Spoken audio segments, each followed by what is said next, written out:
Hey, what's up, everybody?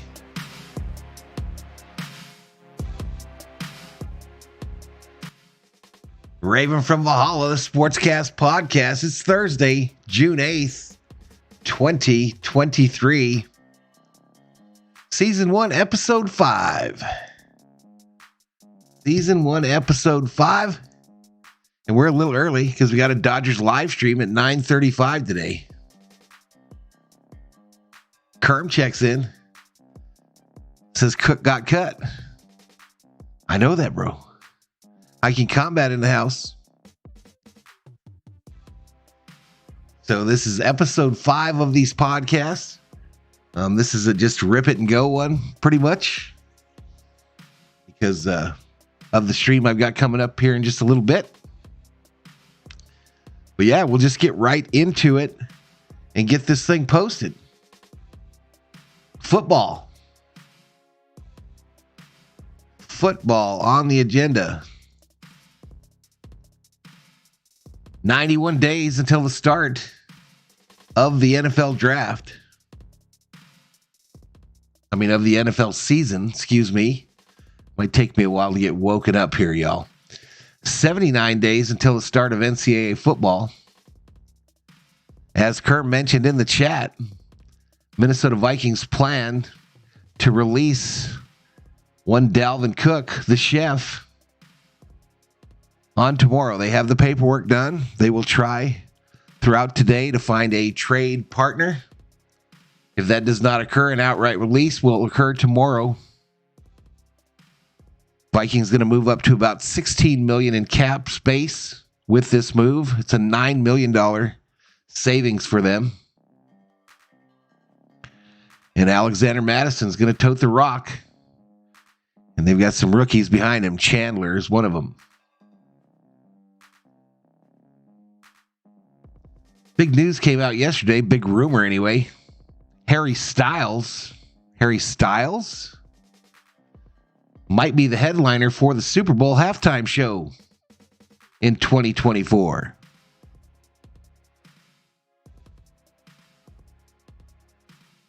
Come a long way from Prince, Springsteen. I don't know if we've come a long good way, but we've come a long way. From inside minicamps live on NFL Plus, the Vikings are receiving trade calls centered around their star pass rusher, Danielle Hunter. The interest is real, they say. Well, of course. The guy is like in the top 10 for pressures per snap. Of course, they're getting some talk. But I imagine every team gets calls on people. I don't know if that's a move for the Vikings or not. It would depend on what they would get in return. But kind of like I mentioned, this is kind of a on-the-fly episode of Raven from Valhalla. But we'll move on to basketball. I'm not hearing my bell is not working this morning, apparently. But basketball, the Denver Nuggets last night defeated the Miami Heat in Game 3 of the 2023 NBA Finals. 109-94 was the score. Game was apparently very, very competitive in the first half. I did not see it as I was streaming a Dodger game. But the second half, from the sounds of it, the Nuggets turned on the Heat, pushed it out to a 10-plus point lead, and they come away with the victory. Both Jokic and Murray, triple doubles. They are the first duo to drop a triple double in an NBA Finals game in the history of the NBA. In the history of the league. That's pretty wild. Game 4 will be held Friday night in Miami.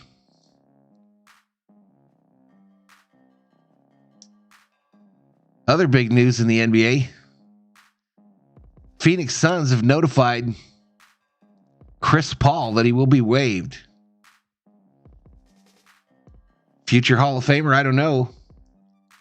Should be one of the top free agents. Paul through his surrogate, said he wants to play in the NBA for another 3 years. Of course, Paul is part of the Banana Boat crew, friends of LeBron. Could he end up being a Laker? Finally, many years ago, Chris Paul was traded to the Lakers, and the NBA stepped in and said, we will not allow that to occur. Could it happen now? I hope not. Austin Reeves.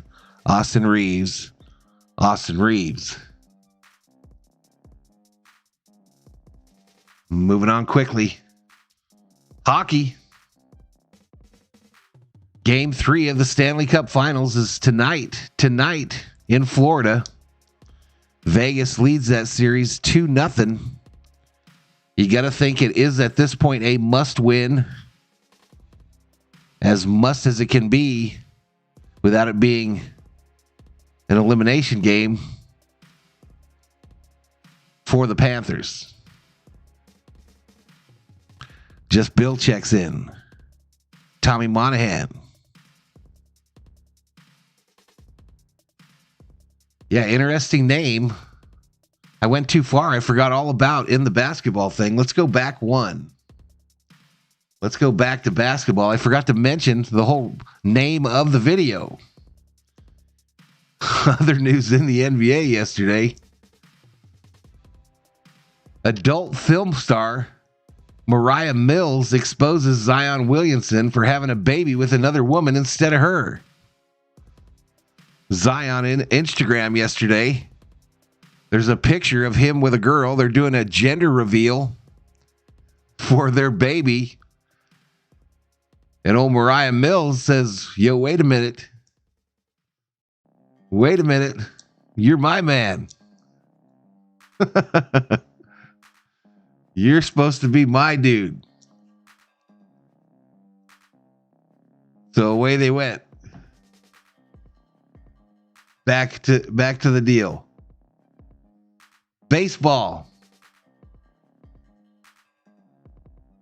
Last night's game between the White Sox and Yankees was postponed due to the smoke from the fires in Canada. Game will be rescheduled for today. It is already. It's going to be a double header. Not sure what the condition of the air quality is, but I did see some posts on Twitter that said it's still not very good.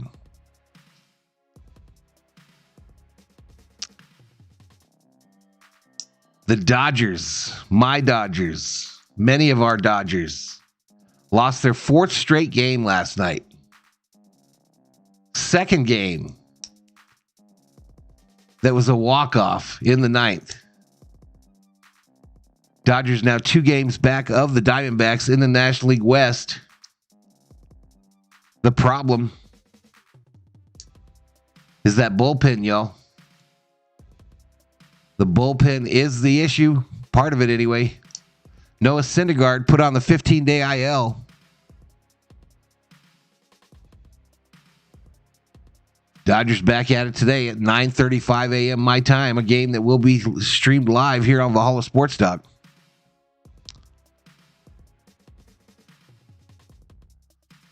Hiking Combat says if you're a celebrity at this point, you just don't get married.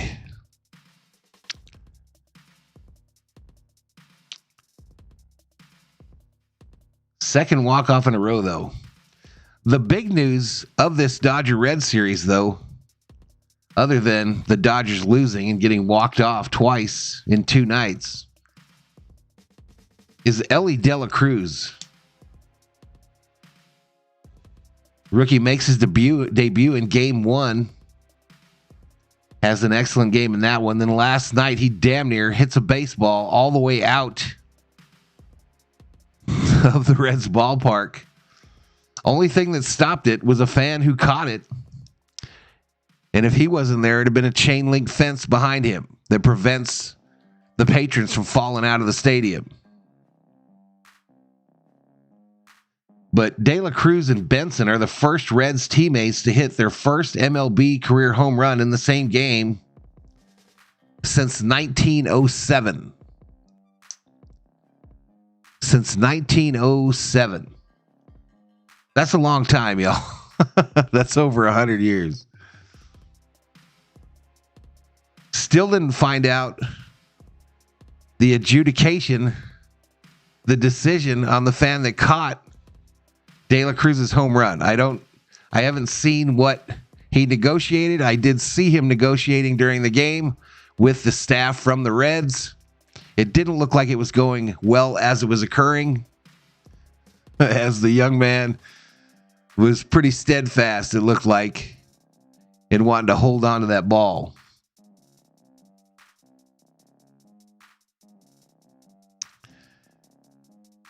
Just 11 minutes in, and we're already headed to overtime, y'all. King Yellowman checks in. What's up, Yellowman?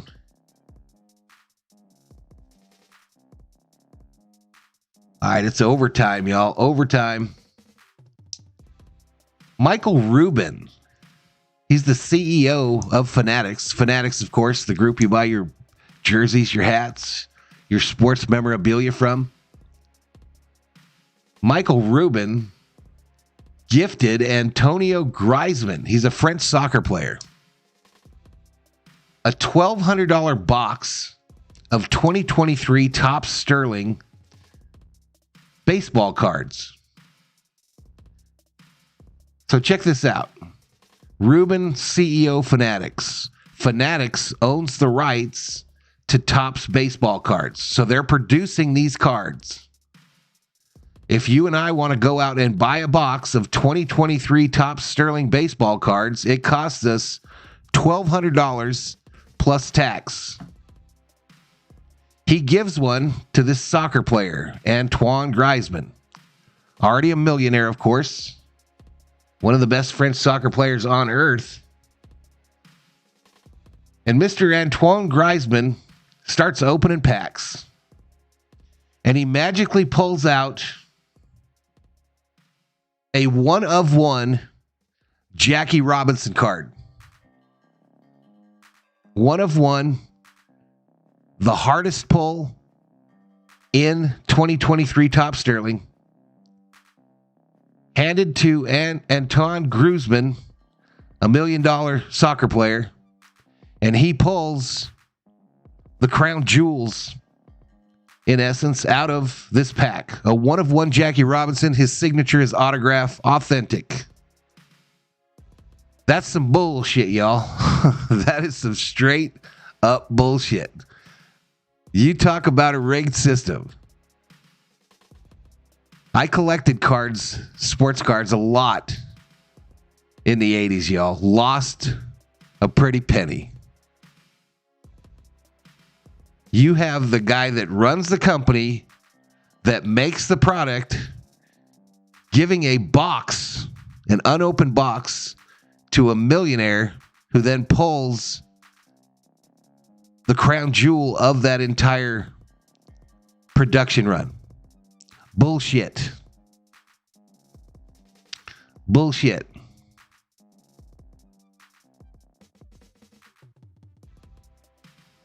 More money, y'all. The most striking terms of this PGA LIV merger are these. The Saudi Public Investment Fund is now the exclusive investor in the new golf entity. This merger between the PGA and Live Golf. The Saudis are the only investor.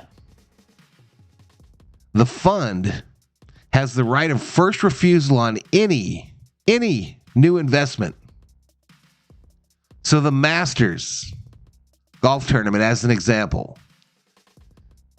the Masters says we want to open a new golf course, and we want to hold the Masters at that golf course. The Saudis, with their right of first refusal, can come in and say, nope, we're going to hold this. We want to hold this tournament that you're talking about building this course for, the Masters. We want to hold it in Riyadh, Saudi Arabia. Otherwise, you're not getting the money for it. In simplest terms, y'all, the Saudi Arabians have bought the entire sport of golf. They now own it, and it's theirs. Mark Fetters checks in.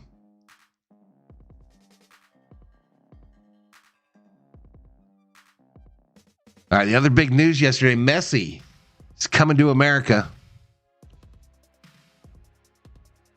They're saying he turned down a 3-year, $1.6 billion offer from the Saudi Arabian club Al Hilal to play over there. Instead, he signs in the MLS with Inter Miami CF. As an idea, 1.68. That's billion, y'all. Billion with a B. Messi has earned $600 million after taxes in his career. So why does he take the Miami deal? His deal with Miami is rumored to include an option for team ownership, a cut of the revenue from Apple TV's MLS streaming service,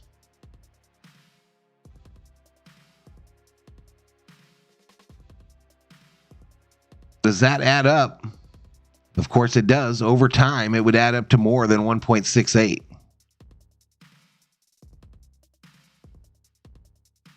Definitely add up to more than 1.68.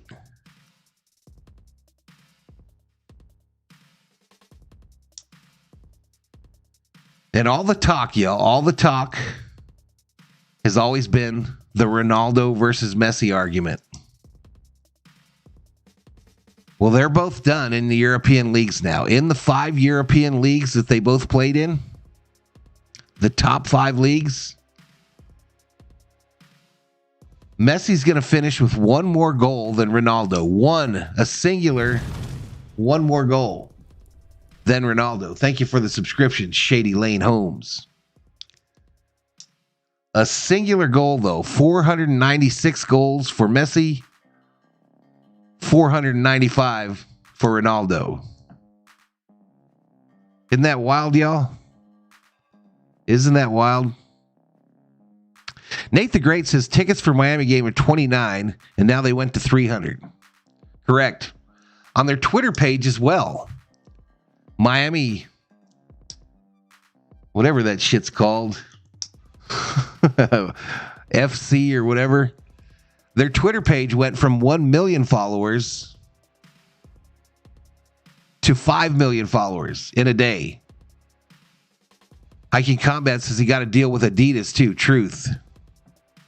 Messi signs a deal with Adidas as part of that deal as well. So he's going to, it's not like a singular cash offer for 1.6, but over time, what Messi took to come to America will be more than the 1.68.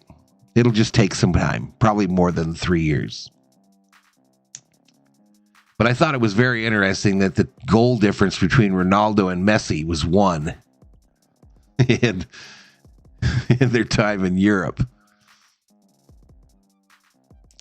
And we're going to close it out here, y'all. This is going to be the closeout here. We're 19 minutes in. As I mentioned, Dodger stream right around the corner in about 45 minutes. A new poll came out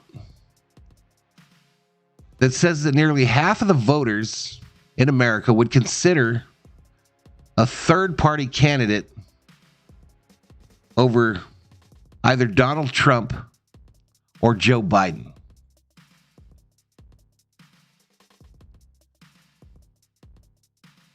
So 2 things here. They would consider,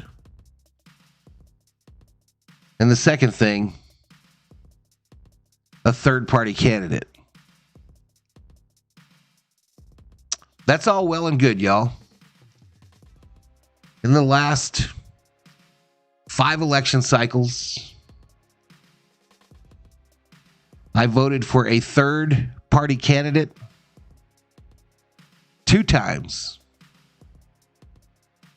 Both times, in my experience, it led to the guy I hated the most being elected.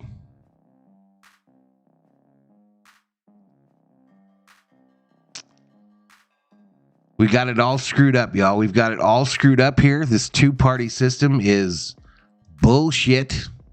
We don't get a real choice. We end up with 85-year-old men that can hardly walk, hold their shit in their bodies. I don't know, y'all.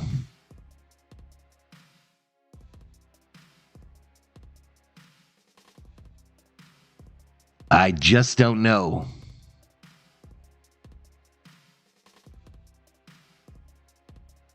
What did I name this podcast today? Baby Mommas?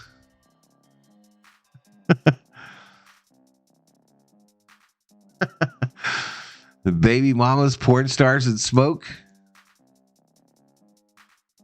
Zion, you better get your house in order, man. You better get your house in order.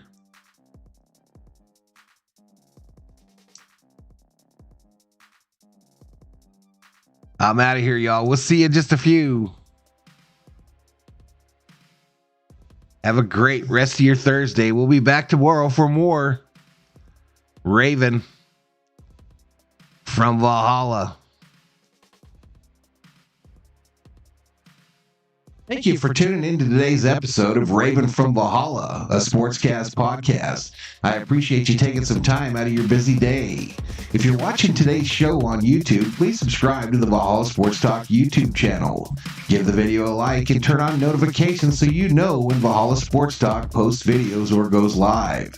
If you're a Google Podcast listener, please follow and bookmark this page. Have a great day, and remember, when a Raven from Valhalla brings the sports news, you know it just got serious.